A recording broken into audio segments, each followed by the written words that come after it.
Hello दोस्तों, good morning. एक बार फिर सभी का वेलकम करते हैं हम अपने YouTube channel Israel sir GS में।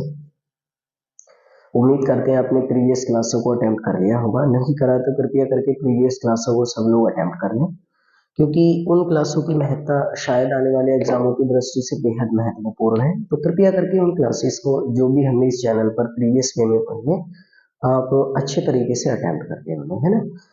क्योंकि आपको पता ही होगा, जैसे यूपी ट्रिपल एससी का वीडियो के एग्जाम की डेट अनाउंसमेंट हो चुकी है, तो उन सब एग्जामों में जैसे जनगणना वगैरह है, लोक नृत्य है, शास्त्रीय नृत्य वगैरह है, जैसे लोक उत्सव वगैरह है, जैसे पंचवर्षीय योजनाएं वगैरह है, सूचकांक वगैरह है, अंतर्राष्ट्रीय संस्थाएं वगैरह, ये सभी चीजें महत्वपूर्ण है। तो कृपया करके उन क्लासेस को एक बार जरूर अटेम्प्ट कर लें और हमारे चैनल को ज्यादा से ज्यादा लोगों तक शेयर करें। क्लास को लाइक कर दिया करें प्लीज, और ज़्यादा से ज़्यादा लोग कोशिश करें कि हमारे इस चैनल को सब्सक्राइब करें, ताकि आने वाले समय में फिर से हम लोग आपसे मुलाकात करते रहें और अच्छी मुद्दों, अच्छे जीएस से रिलेटेड टॉपिकों पर हम लोग डिस्कस करते रहें। आइए आज एक बड़े महत्वपूर्ण मुद्दे पर हम बातें करने वाले हैं, और वो एक मुद्दा है हमारे अंतर्राष्ट्रीय स्तर का, जिस पर हम आपकी डिस्कस करेंगे, जिस पर हम बातें करेंगे, और वो है इंग्लैंड में इंग्लैंड में सम्राट। सम्राट का मतलब वहां पर किंग होता है ना। सम्राट यानी किंग, और वो होंगे आपकी भाई चार्ल्स तृतीय, ये वाले, है ना। इनका राज्याभिषेक,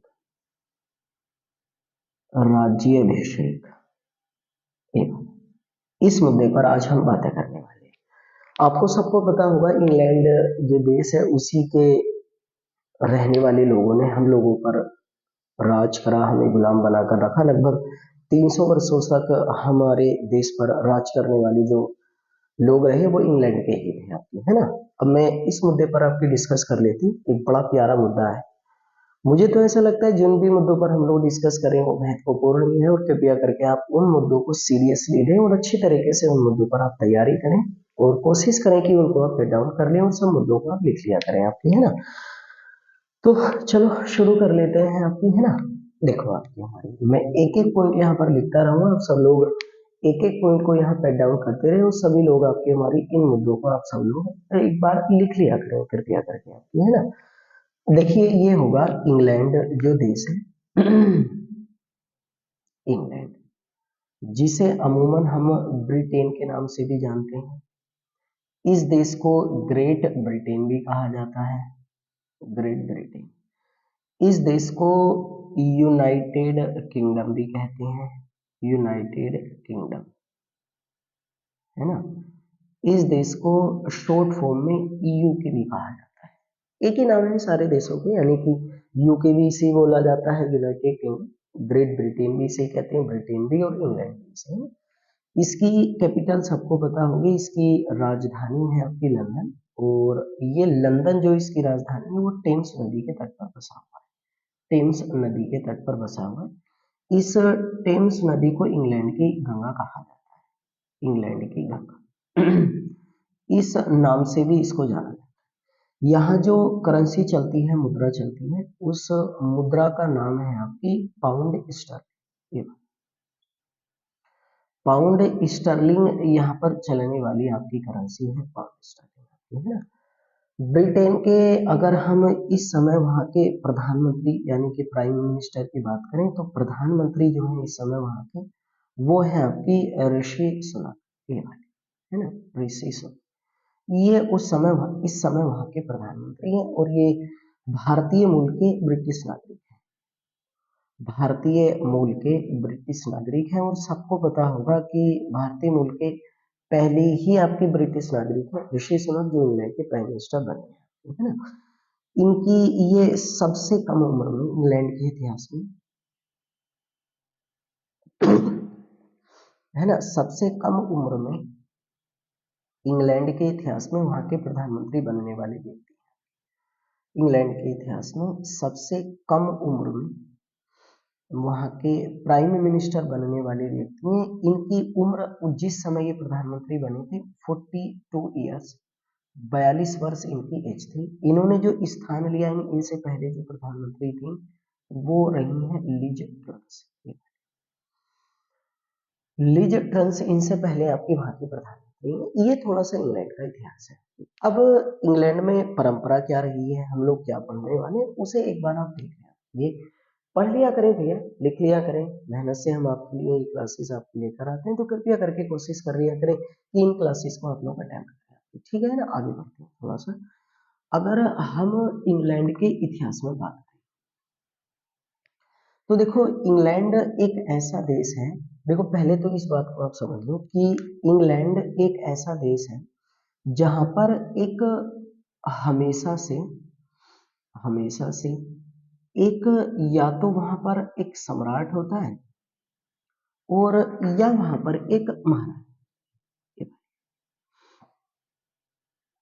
है ना, या तो वहां पर एक राजा होते हैं, किंग जिनको बोल दिया जाता है आपकी ये वाले, या फिर वहां पर एक क्वीन होती है महारानी। एक ऐसे देशों में शामिल है। और ये जो किंग या सम्राट होते हैं ये शाही परिवार से संबंध रखते हैं। शाही परिवार से इनका जो संबंध होता है वो आपकी शाही परिवार से होता है, यानी कि जो राज परिवार होता है एक ही परिवार से वो लोग बनते हैं। या तो सम्राट भी हो सकता है, महारानी भी हो सकती है, दोनों एक ही समय में हो सकते हैं। अब अगर हम बात करेंगे आपकी तो इंग्लैंड की जो अभी तक महारानी थी, इंग्लैंड की जो अभी तक महारानी थी, अभी तक है ना, अभी तक जो इंग्लैंड की महारानी थी वो आप सब लोगों को पता होगा। अभी तक इंग्लैंड की जो महारानी रही है वो रही थी आपकी महारानी एलिजाबेथ, एलिजाबेथ द्वितीय। ये इंग्लैंड की महारानी थी अभी तक, है ना। इनका निधन हुआ 8 सितंबर 2022 को 2022 को। 8 सितंबर 2022 को इंग्लैंड की महारानी यानी पिछले वर्ष इनका देहांत हुआ और इनका नाम था महारानी एलिजाबेथ सेकंड, महारानी एलिजाबेथ द्वितीय का निधन। अब इनके निधन के बाद ये जो महारानी थी आपकी जिनके बारे में हम डिस्कस कर रहे हैं महारानी एलिजाबेथ द्वितीय, इनके निधन के बाद यानी तब ही 1 या 2 दिन के बाद ऐसे मान लो कि 10 सितंबर 2022 ईस्वी को इंग्लैंड में जो अगला सम्राट घोषित किया गया है ना, अगला सम्राट जो घोषित किए गए सम्राट यानी कि किंग जो घोषित किए गए हैं आपकी वो इनके एलिजाबेथ के बेटे थे। एलिजाबेथ सेकंड जो है इनके बेटे थे और इनका नाम था चार्ल्स, प्रिंस चार्ल्स था वैसे इनका नाम, लेकिन इन्हें चार्ल्स तृतीय के नाम से, देखो ये नाम आपको रटा हुआ ऊपर भी मैंने लिखा है, चार्ल्स तृतीय के नाम से इन्हें इंग्लैंड का अगला सम्राट घोषित किया गया 10 सितंबर 2022 ईस्वी को। इनकी माता श्री एलिजाबेथ सेकंड का निधन होने के बाद इंग्लैंड के सम्राट अगले घोषित किए गए चार्ल्स तृतीय साहब। अब देखो इंग्लैंड में एक परंपरा ये रही है कि कोई भी व्यक्ति जब इंग्लैंड का है ना, तो इतना आप समझिए, अभी हम डिस्कस करेंगे जो अभी बता रहे हैं, तो आप इतनी पहले डेट आपको याद हो इनके निधन की। तो इनकी मृत्यु के बाद एलिजाबेथ सेकेंड की जो इंग्लैंड के अगले राजा बने, अगले जो सम्राट बने, उनका नाम था पहले वो प्रिंस हुआ करते थे यानी राजकुमार हुआ करते थे। इनके निधन के बाद वो सम्राट यानी किंग घोषित किए गए और उन्हें किंग घोषित किया गया चार्ल्स तृतीय के नाम से 10 सितंबर यानी इनकी माता जी के एक दिन के बाद ही उन्हें वहां का सम्राट अनाउंसमेंट कर दिया गया। अब देखो हम लोग आपकी इसकी चर्चा इस रीजन से कर रहे हैं क्योंकि इंग्लैंड में एक परंपरा ये रही है ना। इंग्लैंड में एक अगर हम परंपरा की बात करेंगे तो इंग्लैंड में एक परंपरा ये भी रही है, इंग्लैंड में एक परंपरा ये रही है कि जो भी व्यक्ति है ना, जो भी व्यक्ति, ध्यान से सुनो मुझे, जो भी व्यक्ति इंग्लैंड में या तो वहां का सम्राट यानी कि किंग बने या फिर वो वहां की महारानी, महारानी का मतलब क्वीन होता है, तो उसकी घोषणा तो आपकी पहले ही हो जाती है, जैसे यहां पर हो गई थी। घोषणा तो पहले ही हो जाती है आपकी, है ना, पहले ही हो जाती है, ये वाली घोषणा उनकी जो होती है वो पहले ही हो जाती है, लेकिन ऐसा होता है जो उनका अनाउंसमेंट है वो तो पहले ही कर दिया जाता है कि आने वाले समय में, जैसे हमारे भारत में भी होता है, वो किसी भी देश में होता है कि जैसे किसी भी व्यक्ति ने राष्ट्रपति का या प्रधानमंत्री का अगर इलेक्शन जीता है, चुनाव अगर जीता है, तो फिर वो जैसे ही वो चुनाव जीतता है तो फिर अनाउंसमेंट कर दिया जाता है कि अगला प्रधानमंत्री भारत का नरेंद्र मोदी साहब होंगे।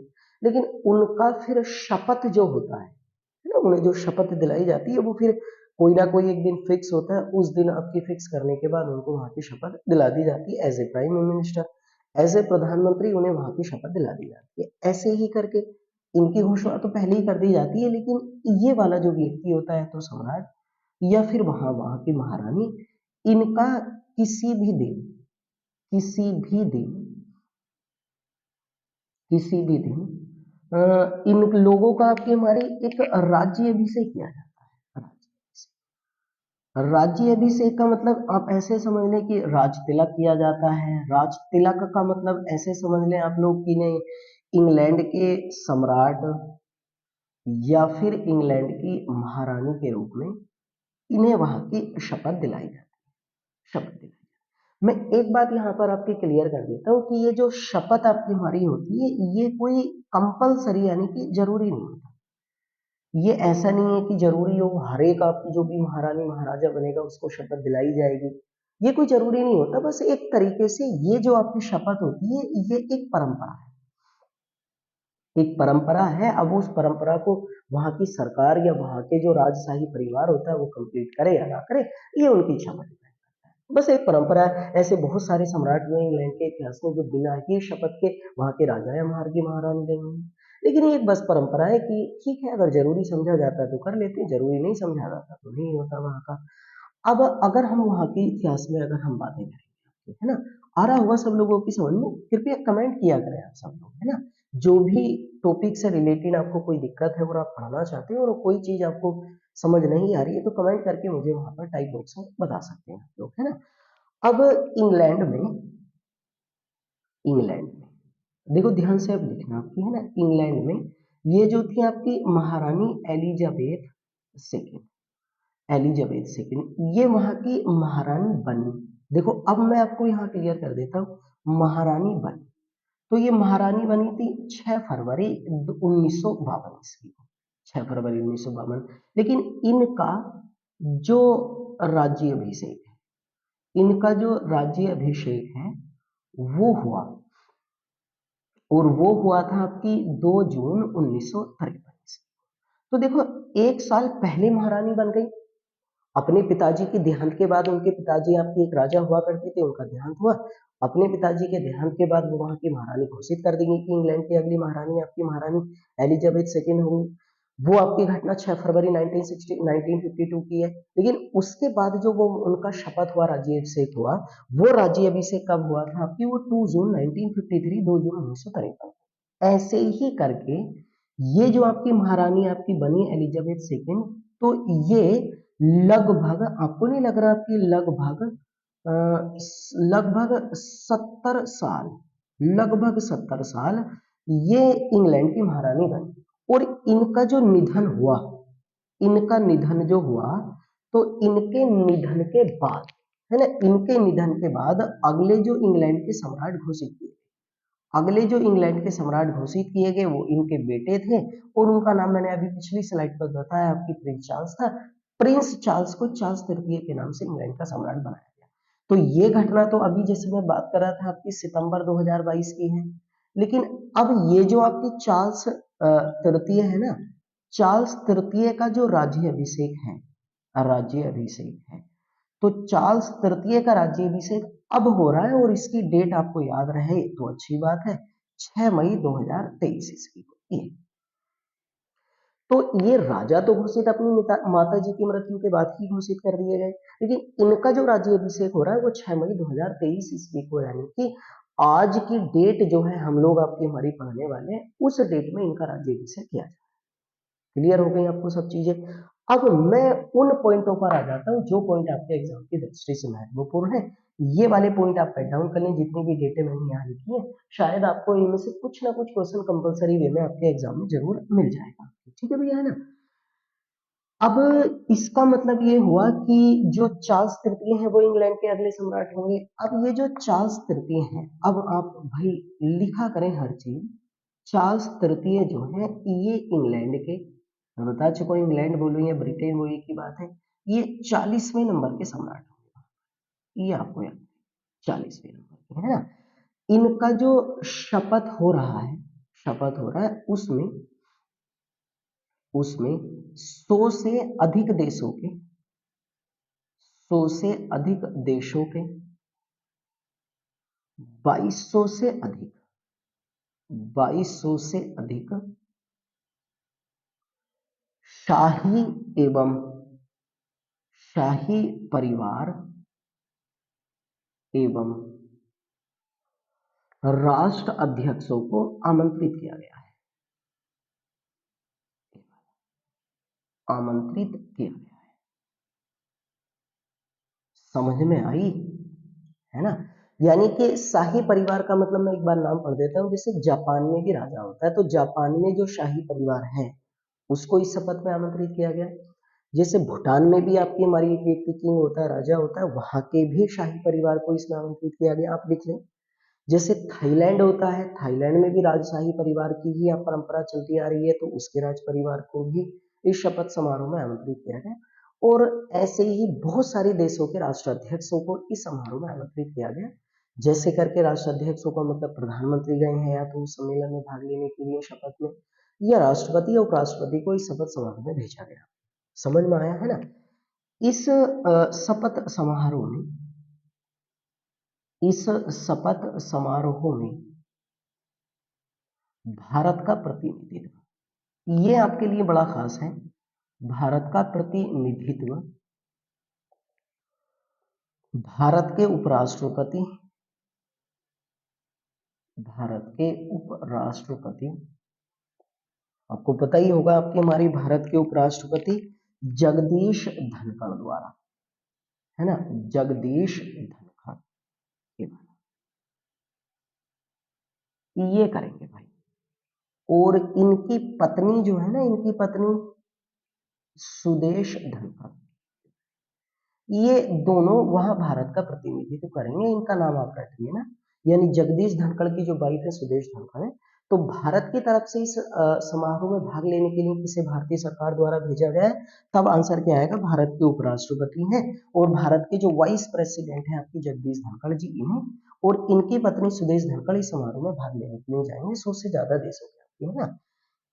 ये अगर हम बात करेंगे आपकी, इतना सबको क्लैरिफाई हुआ। अब देखो आप लोग ढंग से आपकी इन चीजों को लिखते रहे, सारी चीजें जो मैं आपके लिए लिख रहा हूँ। अब ये जो इंग्लैंड के सम्राट बने हैं, तो देखो ये एक परंपरा रही है, मैं आप लोगों को बता दूंगा ये सारी चीजें, है ना। अगर इंग्लैंड में जो भी आपकी हमारी शपथ होता है, तो शपथ की एक परंपरा रही है कि शपथ जो होता है वो शपथ होगा वेस्ट मिनिस्टर। वेस्ट मिनिस्टर एक चर्च होता है, वेस्ट मिनिस्टर एक चर्च होता है। आप जानते हो ना, ईसाई संस्कृति में जो पूजनीय स्थल होते हैं वो चर्च कहलाते हैं। और इनका जो शपथ होता है ना, जो भी वहां के सम्राट होते हैं या जो भी महारानी, तो एक परंपरा रही है कि वेस्ट मिनिस्टर चर्च में लोग शपथ लेते हैं, है ना। वेस्ट मिनिस्टर चर्च में, इसका मतलब ये हुआ कि चार्ल्स तृतीय ने वेस्ट मिनिस्टर आपकी चर्च में शपथ दी, और इन्हें जो शपथ है, इन्हें जो शपथ है वो आर्क बिशप के द्वारा दिलाएंगे।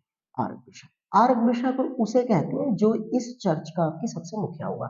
बिशप एक शब्द होता है और वो धार्मिक गुरुओं के लिए ईसाई संस्कृति में इस्तेमाल किया जाता है। अब शपथ जब इंग्लैंड के आपकी महाराजा का होता है, तो इसमें ये जो धार्मिक समारोह होता है, एक तरीके से आपकी धार्मिक समारोह होता है। इस शपथ में, ये जो शपथ होता है ये एक धार्मिक समारोह होता है, और इस धार्मिक समारोह में 5 चरण होते हैं, 5 चरण, सही है। इन 5 चरणों में आपकी क्या क्या, वो थोड़ा सा याद रख लें तो बेहतर हो जाएगा आपके लिए, आपकी, है ना। उन 5 चरणों में एक तो मान्यता है, एक शपथ है, एक संस्कार होता है आपके हमारी इसमें, है ना, एक अभिषेक लिख लें आप, चलो पहले अभिषेक होता है, एक संस्कार होता है इसमें आपकी, और एक ताज है। संस्कार होता है और एक ताज पहनना। ये 5 चरण आपके हमारे इसमें होते हैं। पांचों चरणों के नाम अलग अलग लिखे हुए, यानी कि एक धार्मिक आपके समारोह होता है और इस धार्मिक समारोह में एक मान्यता की परंपरा है, एक शपथ की परंपरा है, एक अभिषेक की परंपरा है, एक संस्कार की परंपरा है और एक ताज पहनना। ये 5 है, यानी कि 5 तत्व। आर्क बिशप जब इन्हें शपथ दिलाता है तो इनके सर पर जो होता है वो चर्च का एक तेल आपके लगाया जाता है और उसके बहते इनके शपथ होता है। अब ये जो चार्ल्स तृतीय हैं, चार्ल्स तृतीय ये जो ताज पहनेंगे, ताज को इंग्लिश में क्राउन बोला जाता है ना। ये जो ताज पहनेंगे आपकी हमारी, उसे ढंग से लिखना, ताज जो पहनेंगे, है ना, वो ताज 1661 ईस्वी में, है ना, किंग एडवर्ड द्वारा ताज पहना गया था। किंग एडवर्ड का जो ताज होगा, ये उसी ताज को आपकी पहनेंगे आपकी, जिसका इस्तेमाल सबसे पहले 1661 में किया। तो इनका जो ताज होगा, यानी जो इनके सर पर रखा जाएगा, वो जो ताज होगा वो किंग एडवर्ड का होगा। किंग एडवर्ड ने इस ताज को सबसे पहले 1661 में पहना। इनकी जो पत्नी है ना, इनकी पत्नी, और उनका नाम है कैमिला किंग। ये आपको नाम याद ही रखना पड़ेगा। कैमिला किंग को महारानी की शपथ दिलाई जाएगी। शपथ का मतलब भी राज्याभिषेक होगा। यानी कि चार्ल्स तृतीय जो है, देखो मैं लिख देता हूं, एक बार आपकी ये भी याद रख लें तो आपको बेहतर ही होगा। यानी कि ये जो इनकी जो पत्नी है कैमिला किंग, इनकी उम्र है 75 वर्ष की उम्र में ये वहां की महारानी बन रही है, और चार्ल्स तृतीय जो है इनकी उम्र है वहां 70 वर्ष। ताज पहनने की परंपरा, ये जो ताज पहनेंगे बहुत पुराना ताज होगा। 1661 में सबसे पहले वो ताज इस्तेमाल किया गया था किंग एडवर्ड उस ताज को, और इनकी पत्नी को महारानी की शपथ दिलाई जाएगी जिनका नाम है कैमिला किंग। इतना क्लियर हुआ। अगर हम इनकी पत्नी के बारे में बात करें, है ना, अगर हम इनकी पत्नी के बारे में बात करते हैं, जो कैमिला किंग है, इनकी पत्नी, है ना, इनकी जो पत्नी होगी कैमिला किंग, इनकी जो पत्नी होगी उनका नाम है कैमिला किंग। कैमिला किंग जो ताज पहनेंगी, है ना, ताज पहनेंगी, तो वो ताज 1911 ईस्वी में एक महिला थी और उनका नाम था आपकी भाई, वो एक महिला थी और उनका नाम था आपकी क्वीन मैरी। क्वीन मैरी का ताज पहनेंगे, और इस ताज को क्वीन मैरी ने 1911 में सबसे पहले प्रयोग किया था। ये ऐसे पॉइंट हैं जो एग्जाम में आए। तो वो ताज पहनेंगे किंग एडवर्ड का, और ये ताज पहनेंगे आपकी किसका, एक महिला है आपकी किंग, सॉरी, क्वीन मैरी, उनका ताज पहनेंगे आपकी। अब ये दोनों, यानी कि चार्ल्स तृतीय व इनकी पत्नी कैमिला की, है ना, चार्ल्स तृतीय और कैमिला किंग जो होगा, ये शपथ लेने के लिए एक घोड़ों वाली बग्घी होगी, घोड़ों वाली बग्घी, है ना, जो भारत में शादी विवाह में बग्घी जो होगी, इसमें जाए, ये बात। अब देखो ये भी याद रखना पड़ेगा आपको, इसमें ये बग्घी में जाएंगे आपकी। ये जो बग्घी होगी इसका वजन है 4 टन, ये बात, 4 टन इसका वजन है। ये बग्घी जो है, ये शाही परिवार के पास, अगर हम बात करेंगे आपकी, शाही परिवार के पास 1767 ईस्वी से है ये, है ना। इसका प्रयोग राज्य अभिषेक में 1830 से किया जा रहा है ना। एक बग्गी में वो शपथ लेने के लिए जाएंगे, दोनों आपके हस्बैंड और वाइफ, यानी कि चार्ल्स तृतीय और कैमिला किंग, और इसका प्रयोग इन्होंने 1830 ईस्वी में शुरू किया था।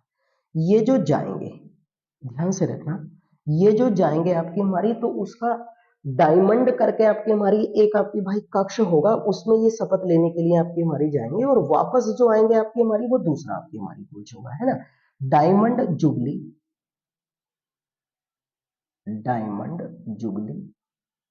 स्टेट कोच का मतलब आपकी हमारी भैया कमरा होता है, इसमें जाएंगे, और वापस जो आएंगे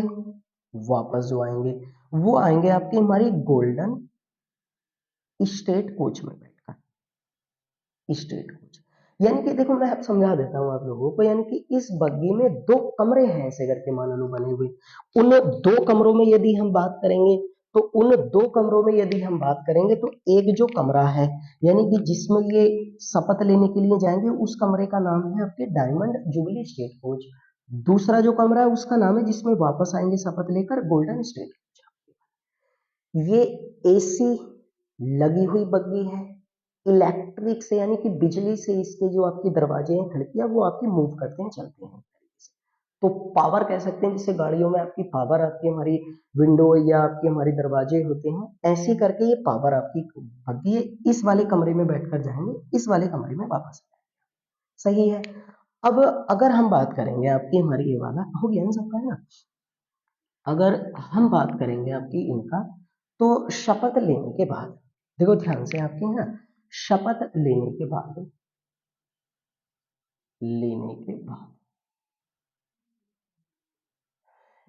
ये बंकिंघम पैलेस आएंगे।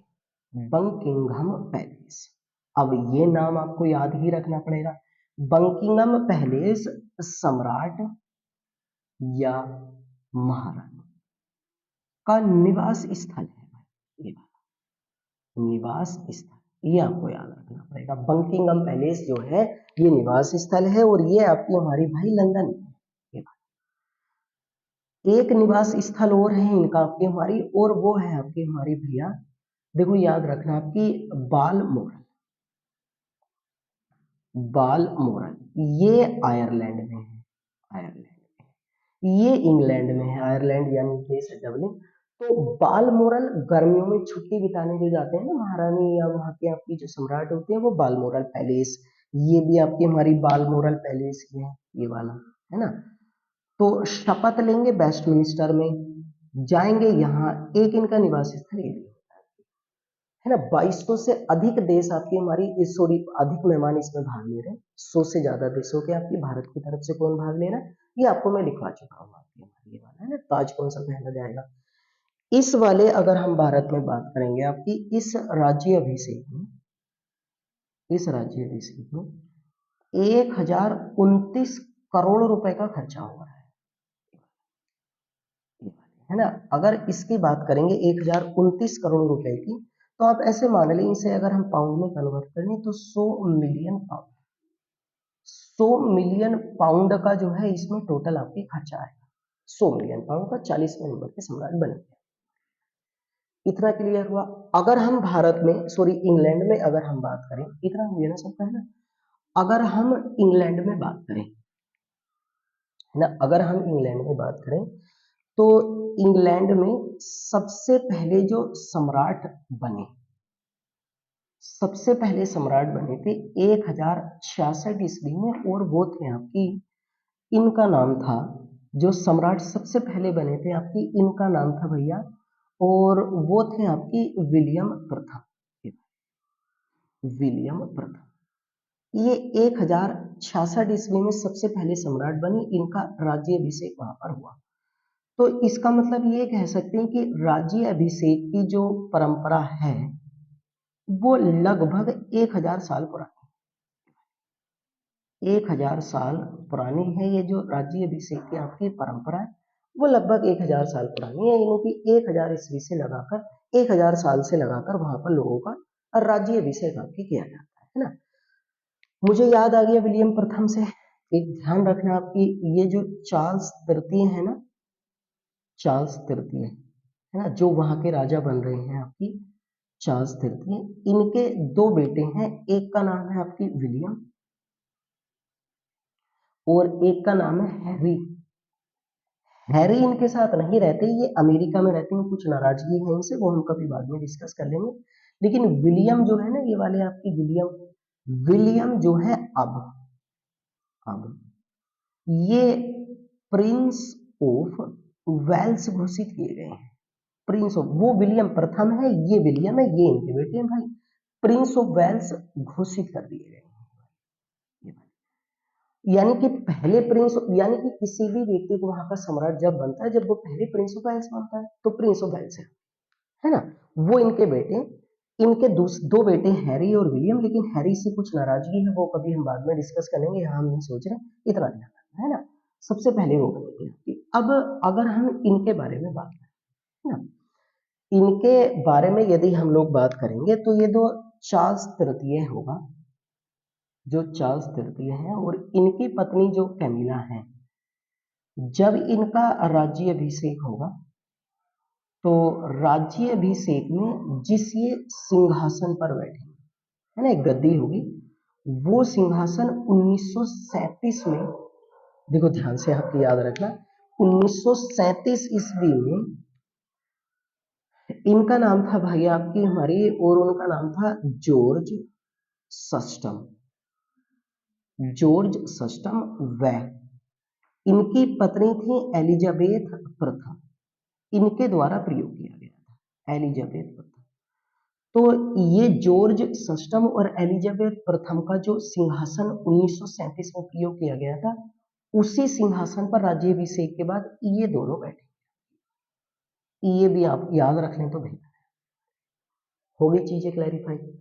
अब अगर हम आपकी हमारी चीजों पे डिस्कस करते हैं, बातें करते हैं थोड़ा सा, तो ध्यान रखना कि ये जो आपकी हमारी चार्ल्स थर्ड होंगे, ये राज्याभिषेक के बाद, राज्याभिषेक के बाद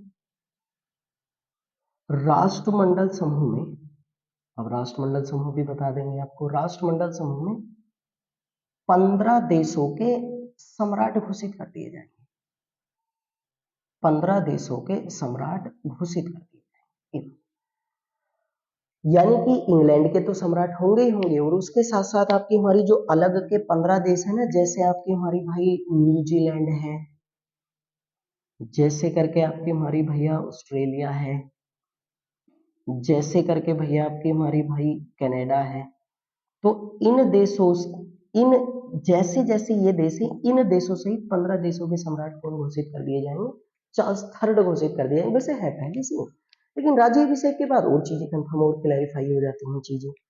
अब अगर हम बात करें तो राष्ट्रमंडल क्या है, मैं आप लोगों को एक बार जल्दी से पढ़ देता हूँ। राष्ट्रमंडल को इंग्लिश में कॉमनवेल्थ बोलते हैं, कॉमनवेल्थ।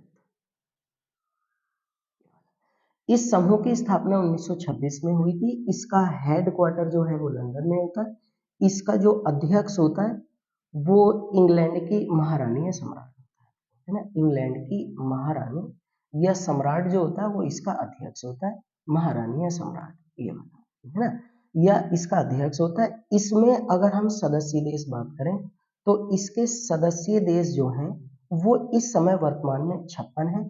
इसका 55वां सदस्य देश जो बना था वो था आपकी गैबोन, लिख लेना भाई, और इसका 56वां सदस्य देश जो बना था वो था आपकी टोंगो, टोंगो आपकी।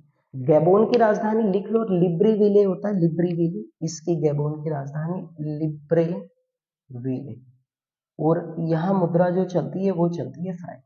ये वाली दोनों अफ्रीका महाद्वीप के देश है आपकी हमारी, नुकू अलोफा, नुकू अलोफा